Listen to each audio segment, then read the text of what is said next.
안녕하세요. 저는 40대 초반인 여자입니다. 저는 정말 믿기 어려운 일을 겪었는데 그 일을 한번 이야기해 보려고 해요. 저는 어렸을 때부터 소심한 편이었습니다. 조용한 곳을 좋아했고 사람들과 어울리는 것을 별로 좋아하지 않았어요. 왜냐면 저는 남들과는 조금 다른 외모를 가지고 있었거든요. 저는 어렸을 때 얼굴에 화상을 입었는데 그 시절에는 성형으로도 흉을 가릴 수 없었어요. 그러다 보니 남자아이들의 놀림거리가 되기 일쑤였고 매번 돌을 맞듯이 별의별 소리를 들으면서 커야 했죠. 사람이 매번 그렇게 배척당하는 삶을 살다 보면 자연스럽게 많은 사람들을 기피하게 되더라고요.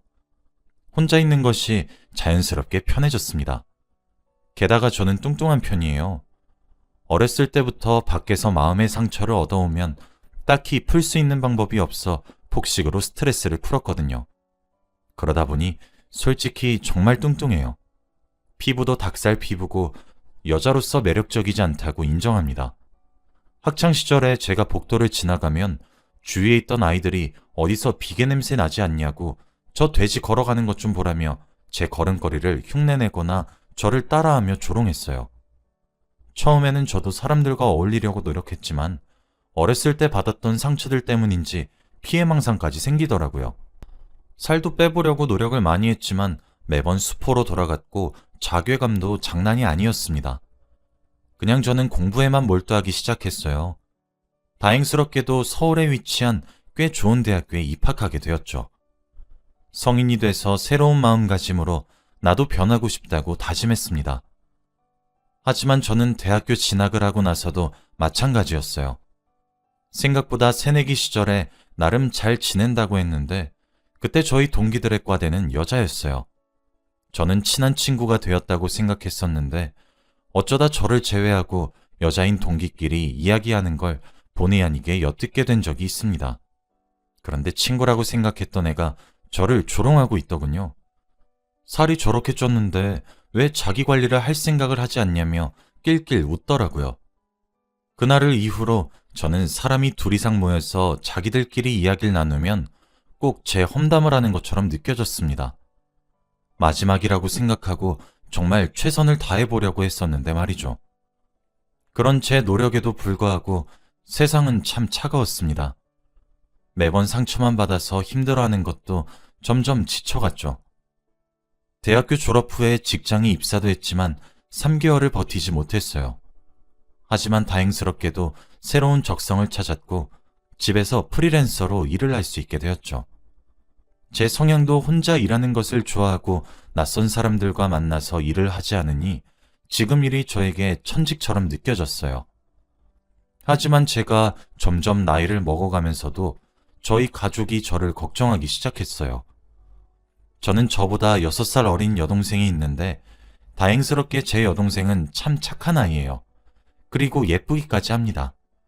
여동생은 남자친구도 잘 사귀고 결혼 이야기가 오가고 그러니 부모님은 저를 안타까워하셨어요. 남자를 만나서 가정을 이루자고 하거나 선을 보자거나 했죠. 저는 덤덤했지만 부모님 마음은 아닌가 보더라고요. 집에서 프리랜서로 일을 하다 보니까 몸이 풀어진 건지 살은 더 쪘어요. 여동생은 이런 제가 언니여도 창피하지도 않은지 같이 운동 가자, 이거 하자 저거 하자 하며 나름 노력하는 듯 보였죠. 여동생은 당시 만나고 있던 남자와 결혼 날짜를 잡았어요. 제가 일하는 업계가 좁디 좁다 보니 자세히 말을 할 순 없지만 제가 이쪽 업계에서는 꽤 잘 나가요. 제가 성격이 소심하고 대인관계가 별로라 그렇지 돈 굴리는 것도 재능이 있더라고요. 일한 돈으로 주식과 부동산에 투자를 했는데 대박이 터졌습니다. 저는 그렇게 모은 돈으로 여동생의 신혼집을 마련해 주었어요. 사실 제가 너무 창피해 여동생의 결혼식에 참석하지 않았기 때문이죠. 여동생은 괜찮다고 하나밖에 없는 언니가 왜 자기 결혼식에 오려고 하지 않는 거냐며 부모님과 함께 저를 설득했지만 저는 이제 누군가의 차가운 시선들을 마주하기가 너무 겁이 나서 하나뿐인 여동생의 결혼식은 나중에 영상으로 봤어요. 제 나름의 사과와 축하의 선물이었죠. 여동생은 고마워하면서도 무척 서운했어요. 여동생은 남자 보는 눈이 있었던 건지 남편감으로 참 좋은 남자를 데리고 왔더군요. 여동생처럼 심성이 참 착한 사람이었습니다. 처음 보는 자리에서 제게 차가운 시선 하나 두지 않고 오롯이 제 여동생의 친언니로 깍듯하게 대해주었거든요. 잘 만났구나 싶었죠. 그렇게 여동생은 제부와 알콩달콩 살았고 아이까지 낳으며 오손도손 잘 살더군요. 그 모습을 보고 나니 참 부러웠습니다.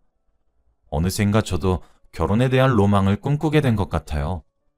여동생은 제 심경의 변화를 가장 먼저 눈치챘습니다. 저는 여동생과 함께 운동하기 시작했죠. 제부도 할 수 있다고 응원도 해주고 다이어트 요리도 손수 해주더라고요. 그렇게 온 가족의 응원과 사랑으로 살을 무려 30kg이나 감량했어요. 트라우마로 남았던 얼굴에 생긴 흉들도 우리나라 성형 기술이 정말 최고라더니 시술을 받으니까 많이 사라지더군요. 흉을 지우면서 함께 눈과 코도 손봤어요. 사람이 성형을 하고 다이어트를 하니 정말 몰라보게 달라졌습니다. 저도 자신감이 점점 생기기 시작했죠. 나이를 꽤 먹었지만 사는 행복을 알게 되었어요. 직업도 프리랜서라 여유롭기도 했고 그동안 안 쓰고 돈만 벌기만 하면서 투자하는 족족 성공하니 돈도 많아서 사는 게 어떤 건지 하나하나 배우기 시작했어요. 그러다 한 남자를 만나게 되었어요. 제 인생에서 아빠를 제외한 첫 남자였죠. 정말 다정한 성품을 가졌던 그에게 제가 빠지게 된 것은 어찌 보면 당연했어요. 처음 만나본 남자였지만 결혼까지 생각하게 되었죠. 제가 그 남자를 만나게 된 계기는 제가 가지고 있는 원룸 건물에 새들어 살고 있는 분이었습니다. 제가 원래도 빈혈이 있었는데 원룸 문제 때문에 부동산을 가야 했던 날이 있었죠. 그때는 정말 한여름이었는데 제가 부동산 코앞에서 그만 길바닥에 쓰러진 겁니다. 그때 마침 부동산 안에서 새 집을 구하고 있었던 남자가 저를 119에 신고하고 응급실까지 보호자 역할을 자처해 주었어요. 저는 드라마 같은 인연이라고 생각했고 감사 인사를 하다가 먼저 다가온 그 남자에게 빠진 거였죠. 저희는 서로 나이가 꽤 있었기에 만난 지 반년 만에 결혼 이야기가 나왔어요. 사실 처음 만나보는 남자라서 저는 너무 급한 것 같았지만 사랑한다며 하루빨리 함께 살고 싶다는 말을 하는 남자에게 그만 넘어가 버린 거죠. 저희 집에 인사를 드리러 가기로 한 날, 저는 예상치도 못한 난관에 부딪혔어요. 하나뿐인 여동생과 제부가 제 결혼을 반대하고 나섰기 때문이에요. 여동생과 제부는 뭔가 쎄한 느낌이 들어서 조금 시간을 두고 더 만난 후에 결혼해도 늦지 않다고 하더라고요. 그때 그 말을 들었으면 정말 좋았을 것을. 저는 제가 처음 만난 남자와의 사랑을 축복받지 못하는 기분이 들어서 모욕감까지 들더라고요. 그 남자는 제 불행한 과거 이야기를 듣고도 눈물을 글썽거려준 남자였거든요. 제대로 알지 못하면 빠지라고 성질이란 성질은 있는 그대로 낸 뒤 저는 남자와의 결혼을 강행했어요. 누군가 결혼을 반대한다는 생각이 드니까 마치 이 남자가 아니면 안 될 것 같다는 생각도 너무 많이 들더라고요. 여동생과 제부는 수차례 말렸지만 저는 들은 척도 하지 않았고 오히려 그렇게 말을 하는 둘을 멀리했어요. 그렇게 저는 결혼을 했습니다. 남편은 당연히 착한 사람이었어요. 여동생은 그 후로도 제게 참견하기 시작하니 자연스럽게 제가 여동생 부부를 멀리하기 시작했죠. 근데 저도 한 번씩은 여동생의 말이 맞았던 것은 아닌가 의심이 들 때가 있었어요. 늦은 나이인 만큼 저는 아이에 대한 욕심도 생겼었거든요. 아무리 제가 남자를 처음 만나도 나이가 있으니 알 건 다 아는데 남편이 저와의 사랑이 맺음을 결혼 전에는 혼전순결이라 미루고 결혼 후에는 아직 너무 설레서 마음의 준비가 안 된 것 같다며 미루니까 뭔가 함께하는 순간을 가지려고 하지 않는 듯한 느낌이 드는 거예요. 솔직히 짜증났어요. 그리고 자존심도 상했죠. 여자인 제가 매달리는 느낌이 드니까 말이에요. 그 후로도 남편에게서 뭔가 이상한 기분을 종종 느꼈었던 것 같아요. 그렇게 신혼생활 3개월 정도쯤 지났을 때 남편이 한밤중에 갑자기 끙끙 앓기 시작했어요. 마침 집에 비상약이 다 떨어진 터라 남편은 근처 편의점에서 진통제라도 제발 사다 달라고 눈물을 흘리는 거예요. 저는 놀래서 헐레벌떡 뛰쳐나갔습니다. 저희 신혼집은 조용하고 한적한 곳에 위치해 사실 편의점까지의 거리가 조금 돼요. 도로도 한적하고요. 저는 놀라서 미친 듯이 편의점을 향해 뛰어갔습니다. 그리고 그 기억을 마지막으로 모든 기억이 끊겼어요. 저는 사실 지금 병석에서 일어난 지 몇 달 되지 않았어요. 일어나 보니 중환자실이었죠. 일반 병실로 옮긴 후 여동생과 제부, 그리고 부모님은 저를 끌어안고 정말 한참을 통곡하시더라고요. 저는 약을 사러 가던 길에 차에 치였고 그대로 한참을 방치되었다고 해요. 하필 시간도 새벽이었고 한적한 곳에 살았기 때문에 길에 지나가는 사람도 없었죠.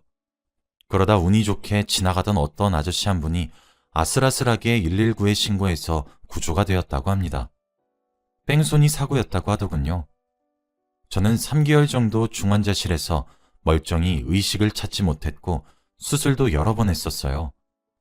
온 가족이 총출동하여 사고의 목격자를 찾으려고 했지만 소용이 없었다고 합니다. 근처 CCTV를 통해 사고 당시 화면을 가질 수 있었는데 자동차 번호를 조회하니 대포차였다고 하더라고요. 남편은 제가 사고를 당한 이후 죄책감에 시달렸어요. 자기가 약을 사오라고 부탁하지만 않았으면 이런 일을 당하지 않았을 것이라며 어린아이처럼 엉엉 울었죠. 심지어 제가 사고가 크게 났고 처치가 조금 늦어서 다리를 조금 절게 되었거든요. 죄책감이 상당해 보였어요. 그렇게 저는 몸을 추스리고 집으로 돌아갔습니다. 남편은 제가 중환자실에 입원한 이후 다니던 직장도 그만두고 제 병간호에 매달렸었다고 하더군요. 어차피 제가 벌어놓은 돈이 많으니 남편이 이왕 그만둔 김에 저는 남편과 단둘이서 요양을 하고 싶어져서 1년 정도는 집에서 다정하게 보내기로 했어요. 남편은 저를 지극정성으로 돌봤죠. 어디서 보약도 지어오고 비타민도 사와서 보약은 아침마다, 비타민은 저녁마다 먹였습니다. 그런데 저희 남편이 조금 이상하더라고요. 보약은 컵에 따라서 제게 건네주고 끝이었는데 밤마다 비타민을 먹는 것은 지켜보는 것 같다는 생각이 들었거든요. 그리고 저는 직업 특성상 밤을 새면서 작업을 했던 적도 많아 자는 시간이 제멋대로였는데 비타민을 먹고 나면 거의 10분 내로 잠에 들기 시작했습니다. 남편은 제 말에도 그저 몸이 아파서 쉬고 싶어서 그러는 걸 거야. 자연스러운 현상인 것 같은데? 하며 넘어갔죠. 하지만 어지럼증이 반복되면서 남편의 행동이 부자연스럽다고 느껴지더군요. 저는 남편이 친구를 만나러 나간 주말에 여동생을 집으로 불렀어요. 그리고 함께 제부에게도 제 생각을 털어놓았죠.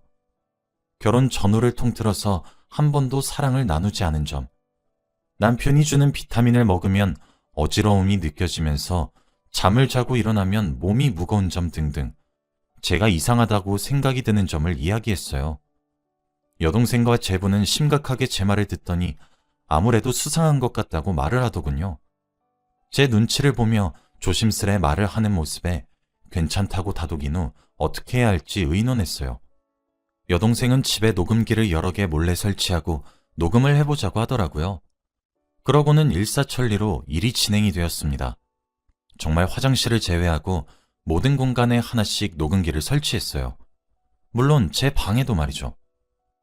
여동생은 불안하지만 그래도 며칠 동안 남편이 주는 비타민을 먹고 잠들라고 하더군요. 의심을 피해야 된다고 하면서요. 그렇게 며칠이 지나갔어요. 몇 날 며칠을 그렇게 녹음기를 숨겨놨습니다. 사실 수거해서 확인하고 싶었지만 남편도 집에 계속 있다 보니 시간이 나지 않더군요. 그렇게 일주일 정도 흘렀나? 여동생네 부부가 저희 집에 놀러 왔어요. 제부가 자연스럽게 제 남편과 집 밖으로 담배를 피우러 갔고 그 사이에 여동생이 집안 곳곳에 숨겨놓은 녹음기들을 수거했죠. 여동생은 집에서 자기가 듣고 연락해주겠다고 하더군요. 저는 그때까지만 해도 별일 있겠나 싶었어요. 그리고 바로 다음날 여동생은 사색이 된 채로 절 데리러 왔고 저는 거의 납치되다시피 여동생네 집으로 가게 되었습니다. 무슨 일이냐는 저의 재촉에 여동생은 하얗게 질린 얼굴로 언니, 충격받지 말고 마음 단단히 잡고 들어 하며 이야기를 해주는데 저는 정말로 충격을 받지 않을 수 없었어요. 여동생이 해주는 이야기는 정말 믿기 힘들었거든요. 언니가 사고 났던 거 범인이 누군지 알아? 바로 형부야. 그거 형부가 돈 주고 시킨 일이었다고. 언니, 결혼하고 나서 사망보험 가입한 적 있어? 아니다. 언니, 그냥 녹음 파일 이거 들어. 듣고 이야기하자. 라며 파일을 재생하더군요. 거기엔 남편의 통화 목소리가 녹음되어 있었습니다. 소파 밑에 숨겨놓은 녹음기의 파일이었어요. 야, 말도 마. 저거 목숨 한번 즐겨. 아니, 너 제대로 죽이지도 않아놓고 무슨 장금을 달래. 알았다, 알았어. 남은 돈 송금해줄게. 라며 범인으로 추정되는 사람과의 전화 목소리가 녹음되어 있었어요. 그뿐만 아니라 남편은 시어머니와도 전화를 했는데, 엄마, 진짜 목숨 질긴 쟤 때문에 사망보험금도 못 받고 재산도 못 받았어요. 이번엔 그냥 수면제 먹여서 자살로 위장하려고 해요. 진짜 목숨도 질기지. 등의 통화 내용들이 녹음되어 있었어요. 남편과 결혼하고 한 달 정도 지났을 때 남편이 제게 보험 가입 서류를 많이 들고 온 적이 있었어요.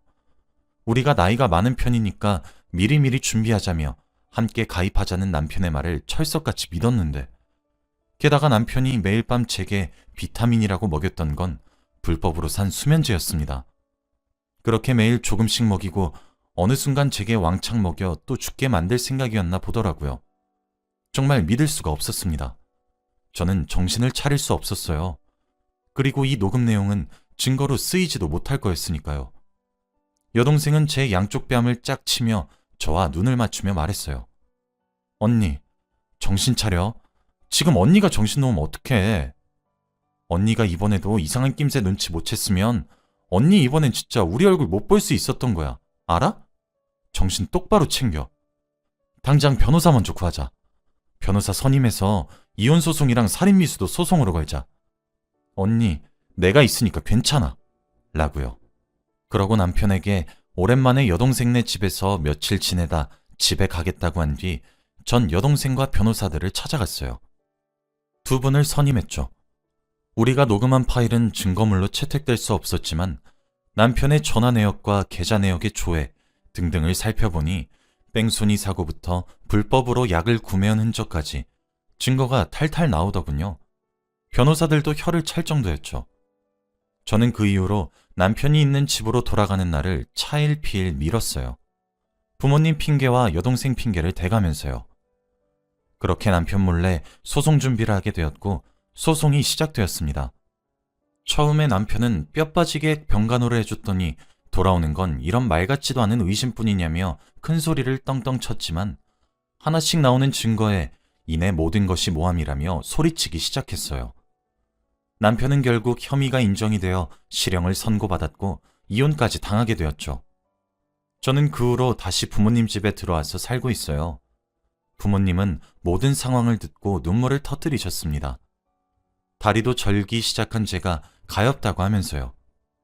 인생을 조금 사신 분들이라면 세상이 참 무섭단 말을 잘 아실 것 같아요.